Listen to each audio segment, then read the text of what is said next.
Agradeço a Gazeta do Povo pelo convite. Acho que é a segunda vez que eu estou participando aqui com vocês. E realmente é muito interessante a gente ter essa visão sobre o agronegócio, né, sobre uma visão aqui do Cone Sul, né? A gente, queira ou não, como bloco, como a Roberta falou, a gente é o maior fornecedor de soja, milho, vamos falar carnes em geral, para o mundo, né? A gente é de extrema importância nesse segmento, e eu acho extremamente importante a gente discutir, ter esse momento de debate. E eu acho que, como um fórum, o que eu mais gostaria aqui com vocês era realmente trazer uma inquietação, trazer alguns assuntos para a gente debater, e vocês que fazem parte exatamente desse setor, fazerem disso medidas efetivas, como uma união, e levar isso exatamente para as ações efetivas num ano como esse, para nossos governantes, que a gente sabe que o agronegócio, gosto muito de falar sobre o agronegócio, é a principal, eu diria assim, cadeia, locomotiva desse país, não é redundante a gente falar sobre isso, né?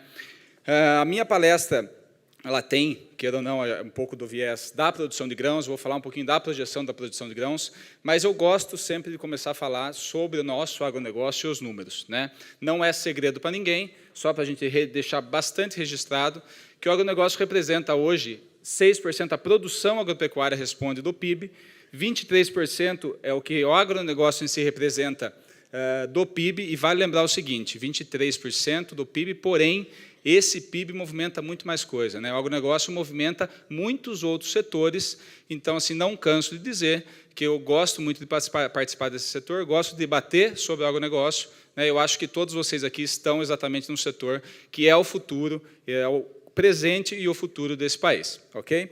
Das exportações também, só fico um pouco chateado que nessas exportações ali tem muito de produtos sem valor agregado, não que não seja importante a gente exportar milho, importante exportar soja, mas eu vou debater um pouco disso também nesse painel, espero ter o tempo suficiente aqui, que é um dos meus inimigos, é esse reloginho aqui que está aqui embaixo, mas espero eu ficar entre os 20 minutos aqui.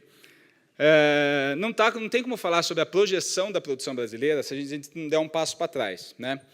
Ou seja, para a gente pensar o potencial, qual que vai ser o tamanho da safra ano que vem, daqui 5 anos, daqui 10 anos, a gente tem que entender, assim como a Roberta comentou, sobre a demanda que a gente vai ter, ou seja, não vai crescer produção se você não tiver demanda, né? Não vai crescer produção se você não tiver preço, né? Então, ou seja, aí sim eu quero falar um pouquinho, mas apesar que eu não vou fazer projeção de preço, graças a Deus não é uma palestra que não preciso fazer projeção de preço, muito menos de dólar, né? Porque acho que é mais difícil ainda mais com o ano da eleição, mas o fato é que a gente precisa entender um pouquinho a questão da demanda, e, olhando esse dado aqui, o primeiro dado mais básico é que o mundo vai crescer em termos de pessoas, e a gente tem que alimentar essas pessoas.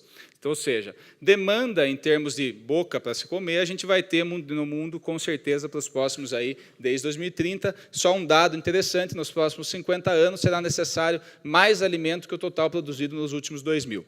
E, com certeza, o Brasil está muito bem posicionado, e o Cone Sul, como bloco também, para atender exatamente essa demanda. Isso vai demandar o quê? Aumento de produção, aumento de área, aumento de rendimento. Ok? Falando um pouquinho do cenário de grãos específico, para a gente entender se vai haver demanda e como isso vai afetar o tamanho da produção, a gente tem que lembrar o seguinte, milho e soja, se produz milho e soja basicamente para duas coisas, né? Uma é para produzir carne, a segunda hoje, que foi adicionado, para a questão da energia, né? Biodiesel e etanol. Mas, no caso o que eu coloquei, porque assim, conforme o mundo vai crescendo, ou seja, a demanda de grãos é o seguinte, você aumenta a renda, aumenta a demanda por carnes, vai aumentar a demanda por farelo, aumenta a demanda por ração, que vai acabar demandando aumento de área e aumento de produção. Só para vocês terem uma ideia, aqui é o PIB mundial e o consumo de grãos, para você ver qual que é a correlação, a grande correlação que se tem com o aumento do PIB e o aumento do consumo de grãos. É nisso que o nosso agronegócio está inserido, nesse aumento mundial de alguns países da Ásia, de alguns países do sudeste da Ásia, outros países também do Oriente Médio, que vem crescendo essa renda, que vem demandando cada vez mais carne, demandando cada vez mais alimento, grãos em geral, né? Falando aqui um pouco do potencial também, para a gente entender o porquê que eu cheguei depois na projeção de produção que eu vou ter para frente, a gente vê que, se você pegar alguns países, alguns blocos, por exemplo, como a Ásia, como principalmente a China, ainda se tem, em termos de consumo per capita, muito para crescer ainda em termos de consumo de carnes, né? Isso me deixa animado, no sentido na área de grãos, mas um pouco ainda preocupado, porque a gente viu na painel anterior que a nossa exportação de carne ela tem muitos desafios a serem quebrados, né? E não vem crescendo nos últimos anos, ao passo que o consumo de carnes mundialmente ele vem sim aumentando e tem um potencial muito forte. Tá?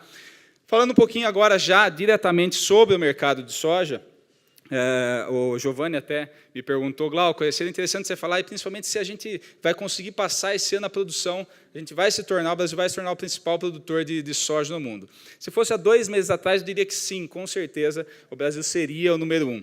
Agora, os americanos, eu vou falar, eu acho que eles têm algum pacto com São Pedro, porque faz, acho que 6 ou 7 anos, não, menos, né? Uns 5 anos que, literalmente, vem um reloginho o clima deles e vem vindo muito bem, né? Esse é um outro ano, que é um outro exemplo, a gente começou com uma expectativa de 117, 118, e, de repente, a última estimativa já vem na casa dos 124 milhões de toneladas de grãos. Então, respondendo a pergunta, talvez não seja ainda esse ano, a gente está batendo na trave, que a gente se torne o principal produtor de soja do mundo. Então, você pode ver, esses números aqui são os 3 principais, que você tem Brasil, Argentina e Estados Unidos. Aquela projeção para 2019, aquele pontinho azul, seria a área brasileira, né? Ou seja, a gente, sim, em termos de área, isso é um dado do USDA, tá? Aumentando para 37 milhões de hectares. A FCStone vai lançar o número dela ainda daqui 2 semanas, mas, assim, já adiantando, a gente vai avaliar um pouco o aumento de área, sim, no Brasil, entre 3%, nesse caso aqui está 5% de um ano para o outro, eu acho até um pouco forte, mas há a possibilidade de ter um grande crescimento na área de soja.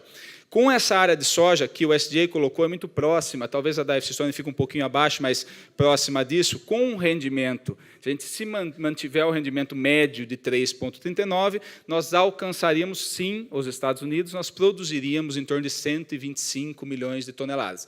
Mas a gente tem que ter esse aumento de área e também o clima tem que nos ajudar. Ano que vem, não pode-se dizer que é um ano de El Niño, eu sei que muita coisa sai na mídia, mas ainda é uma porcentagem que você possa ter El Niño. O El Niño ele é uma safra cheia para a América do Sul, mas você tem alguns problemas na região Nordeste, né? Então, mas não estou falando que vai ter El Niño, ainda não tem essa previsão, mas o que eu estou dizendo é que vai depender muito do clima para ver se a gente vai passar efetivamente os Estados Unidos ou não, né? Falando um pouquinho dessa safra, a gente chegou na casa dos 118, 119 milhões de toneladas, ou seja, a produção brasileira vem crescendo, também teve anos muito bons, né? E vem impulsionado por essa demanda, ela vem crescendo aí ano após ano. Tá?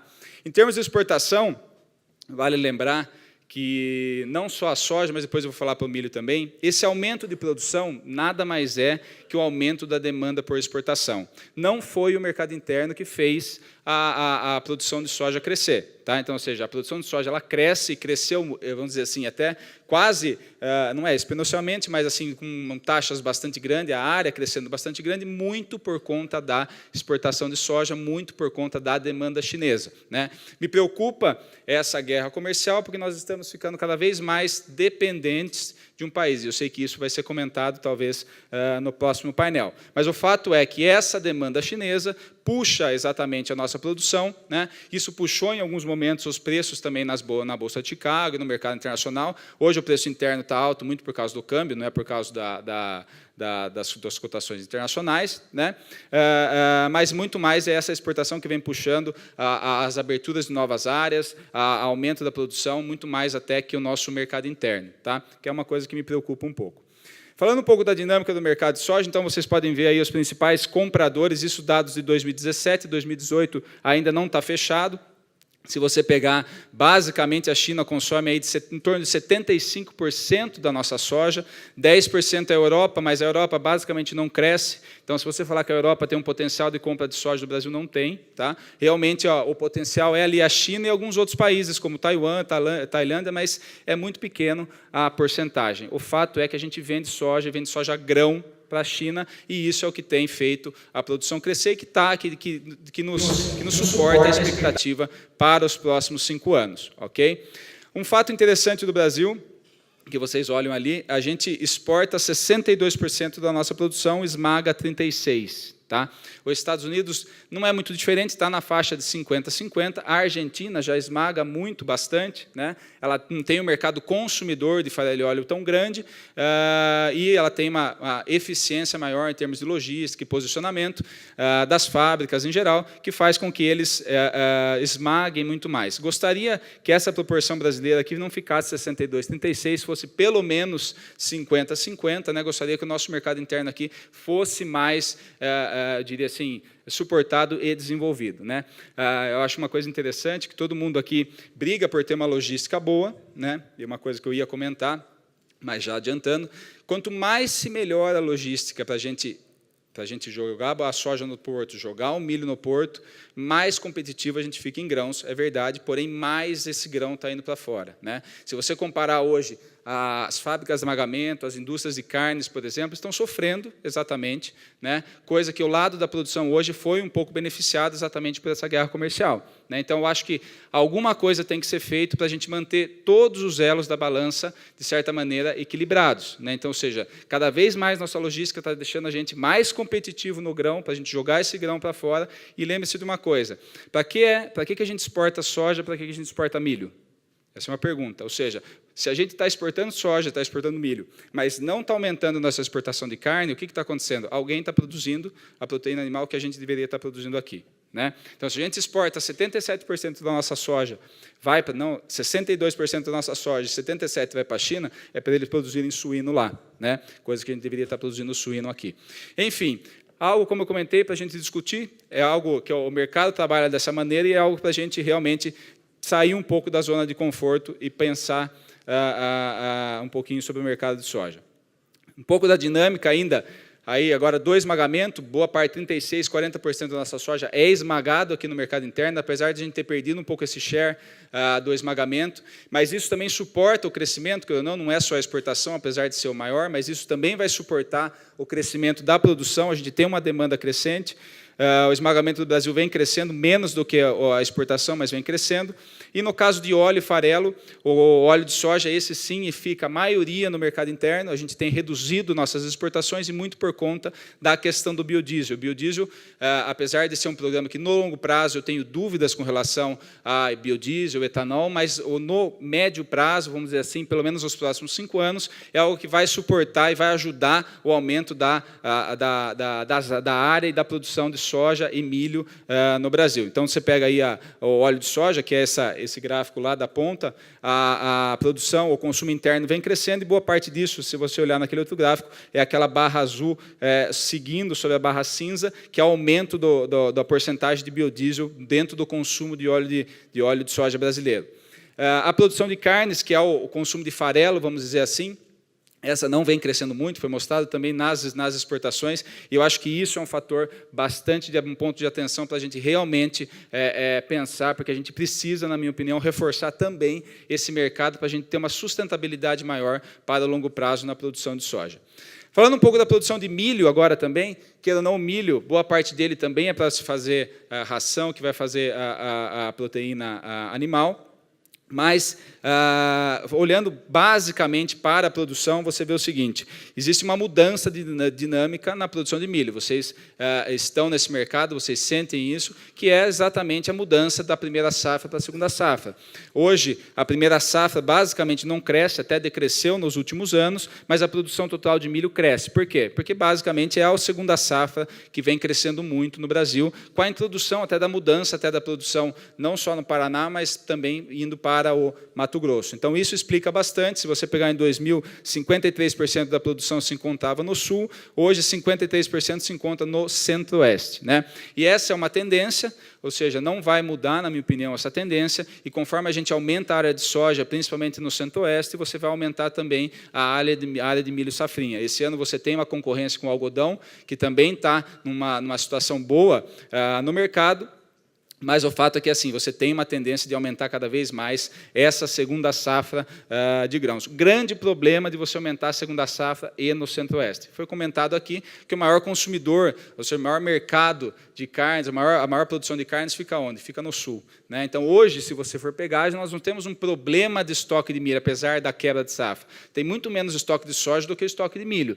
Qual que é o grande problema? O problema é movimentar esse milho, né? Ou seja, no Mato Grosso você tem estoque, no Paraná você teve a quebra, você tem mais problemas teve mais problemas em termos de quebra. Só que a safra, a produção está lá em cima, né? E a gente sabe todos os problemas que a gente tem para movimentar esse grão, fora a questão tributária, de ICMS e tudo. Enfim, algo precisa ser trabalhado nesse sentido.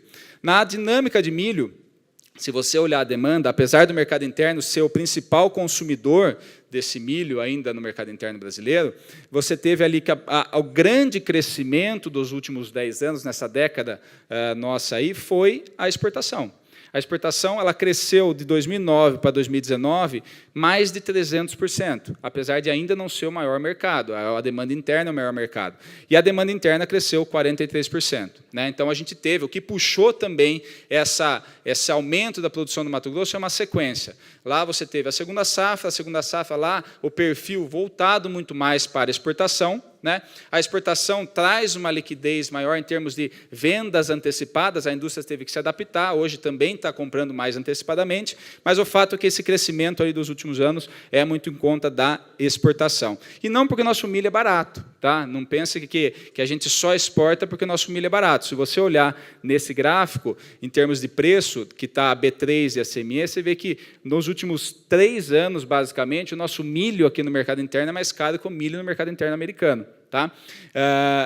E também na exportação, muitas vezes, a gente fica um pouco fora da competitividade, exatamente por termos de preço. Hoje, o milho americano, por exemplo, no Porto, ele é mais barato que o milho brasileiro. Mas, ainda assim, a gente consegue manter a nossa parcela de exportação no mercado mundial. E só que eu pontuei, a tema não é mercado, mas eu preciso balizar isso para mostrar minha projeção de produção para os próximos anos. A gente tem estoque de milho. O grande problema, quando eu comentei, é a movimentação desse estoque de milho. O produtor também tem uma parcela, ele soube duelar bem com a indústria, ele conseguiu segurar os preços também. Até, como eu comentei, se você olhar a soja ou milho, a gente teria muito mais problema para a soja do que para o milho. Mas o fato é que esse cenário, ele trouxe, sim, algumas questões interessantes ao produtor. Né? A gente sabe que o preço de milho e o preço de soja no mercado internacional não está tão forte, mas no mercado interno está bastante forte, e isso vai puxar aumento de produção, tanto de soja quanto de milho, não só ano que vem, mas para os próximos anos. Dinâmica do mercado de milho é um pouco mais separado, não é tão... me fugiu a palavra, num só país, né? Focado num só país. Você tem a Europa com 17%, o Irã com 17%, das compras brasileiras, e o Egito 11%. Né? Sim, o Brasil é o número 3 em produção de... Aí está errado, é produção de milho, desculpa, e segundo em exportação de milho. Ou seja, a gente tem uma parcela bastante grande desse mercado internacional também de milho. Tá? E eu sei que é polêmico, a Roberta colocou, mas eu também preciso falar da questão do etanol. O etanol vai puxar, na minha opinião, não tem volta, ele vai ser algo a ser implementado no Brasil, já está, e vai puxar o aumento de produção. Tem o lado bom e o lado ruim por questão da indústria de carnes. E por quê? Porque você vai ter um novo consumidor, apesar de ainda inexpressivo, né, vamos dizer assim, comparado com todo outro consumo, então esse seria o lado ruim. O lado bom é que isso vai puxar e vai incentivar o aumento de produção. Então, a gente vai ver aumento de produção de milho também por causa do etanol. Aqui é a produção de etanol no Brasil, no caso de milho, o que tem, como que vem crescendo. Ainda se consome 950 mil toneladas, não é muita coisa, mas a perspectiva é que se cresça mais. Nós teríamos um mercado a ser atendido ainda grande, porque o etanol no Brasil, assim, ele tem uma perspectiva positiva, mas também fora também tem, por causa da questão, e cito aí a China, né? Tem um mandato na China onde você vai ter que aumentar, assim, a pretensão deles é colocar 10% na gasolina. Isso geraria um mercado mundial enorme, né? E com essa guerra comercial, ou seja, o Brasil teria as condições necessárias para atender, mas hoje a gente não tem produção suficiente de etanol para atender o mercado interno e o mercado externo grande, vamos dizer, como seria o mercado chinês. Tá? Mas o fato é que isso também vai suportar a produção brasileira. Então, o resumo de tudo isso que eu queria colocar é o seguinte: demanda a gente vai ter, seja pelo lado do mercado externo, seja pelo mercado interno, né, no caso da produção de grãos. Né. A produção de grãos, ela basicamente, boa parte dela é para exportação, isso puxou muito a área, vai continuar puxando aumentos de produção, apesar que o mercado interno tem sua parcela, principalmente no milho, mas ultimamente, como a gente viu aqui, o mercado de carnes ele tem sofrido, né, e a gente precisava reforçar mais esse mercado para também ajudar a impulsionar a produção do produtor brasileiro. Fazendo um pouco aqui de projeção até 2030, tá? Para o ano que vem, a gente prevê aumento de área de soja, mas não perdendo área de milho. A produção de milho deve se recuperar, a soja deve vai sair os números da FCStone, mas eu acredito próximo dos números da Conab e do USDA. No caso do milho também, eu imagino uma recuperação, os 63 milhões da safrinha, que era para ter sido produzido esse ano, deve se repetir ano que vem, se a gente não tiver quebra, esse ano foi na faixa de 55, né? Isso deve recuperar um pouco da produção brasileira de milho. Mas, eu fiz uma projeção aqui, o nosso departamento de pesquisa fez uma projeção para 2030, baseada na demanda, na disponibilidade de terra do Brasil, que isso eu não falei muito, mas a gente poderia aqui tratar um painel inteiro sobre como a gente pode participar, porque a gente aqui tem terra disponível para crescer, basicamente. Mas a gente prevê um crescimento de 19% da área plantada no Brasil até 2030, acho até bastante conservador. O milho verão continuaria perdendo área, mas a safrinha aumentaria 38% até 2030. No caso da produção na produção, aquilo lá é a área, no caso da produção, a gente chegaria a 150 milhões de toneladas de soja em 2030 e chegaríamos a 135 milhões de toneladas de milho em 2030. Até faço o seguinte, aqui talvez seja um pouco agressivo, mas eu acho que a gente chega a 150, 135 milhões antes do que 2030. Até pensando que a soja a gente já vai atingir muito possivelmente por volta de 120, 122 milhões de toneladas. Eu acho que se a gente continuar com a demanda do jeito que está, a gente tem total condição de atingir esses patamares. Desafios, já meu tempo acabou, só meu último slide para me encerrar. Desafios para a gente atingir esse potencial brasileiro de grãos. Primeiro, não é um desafio, mas a gente tem área disponível, isso é fato. No mundo, o único lugar que você tem área abundante disponível para crescer e você tem um governo basicamente estável, né, que você possa ter alguma segurança, é no Brasil. Então, o Brasil está bem posicionado com relação a isso. Destravar investimento de logística é super importante, é algo bastante batido, porém, também trabalhar a carga tributária. Por que eu falo isso? Não é para a gente taxar a soja-grão, mas não dá para a gente ser super eficiente, mandar nosso grão 100% para fora e não tratar a indústria também com olhos bem abertos. A gente precisa desse mercado interno. Segunda, incentiva a exportação também de produtos industrializados, agregar valor. Nós precisamos vender mais farelo, mais óleo, mais carnes e não só a soja-grão. Isso, se a gente vender a soja-grão, isso, na minha opinião, é um pouco de tapar o sol com a peneira. Estamos super felizes de exportar grão, mas a nossa indústria aqui começa a patinar. Reforço do mercado interno, seja com o mercado de etanol, seja com o mercado de carnes, seja com o mercado de esmagamento, né? Enfim, aplicação de novas formas e ferramentas de comercialização, puxando um pouco para a FCStone, o produtor precisa, e as cooperativas cerealistas precisam trabalhar com novas ferramentas de comercialização, ferramentas de rede, proteção de preço, assim a gente vai cada vez mais ser sustentável nesse crescimento. pelo tudo que for falado aqui, eu acho melhorar a política externa com melhor posicionamento em acordos bilaterais. Isso é um pouco polêmico, porque o mundo, na verdade, trabalha em bloco, né? Mercosul, Europa, porém, nos últimos anos, a gente tem visto o quê? Muitos acordos bilaterais iniciados exatamente pelo Trump sendo feitos. Então, a gente precisa ter um governo forte para também trabalhar, na minha opinião, esses acordos mais bilaterais, para a gente colocar efetivamente a nossa carne nos mercados, aumentar a nossa exportação e isso trazer isso uma sustentabilidade para o setor de grãos no Brasil. Diversificação dos destinos de exportação. Essa guerra comercial tem nos feito ficar muito focado na China. Os Estados Unidos têm aberto novos mercados, né, porque ele precisa, e eu acho que a gente não pode ficar para trás, a gente tem que abrir novos mercados também, seja para a soja, seja para o milho, para a gente não ficar dependente simplesmente de um mercado. A China sempre vai comprar mais, mas é muito bom olhar para fora também.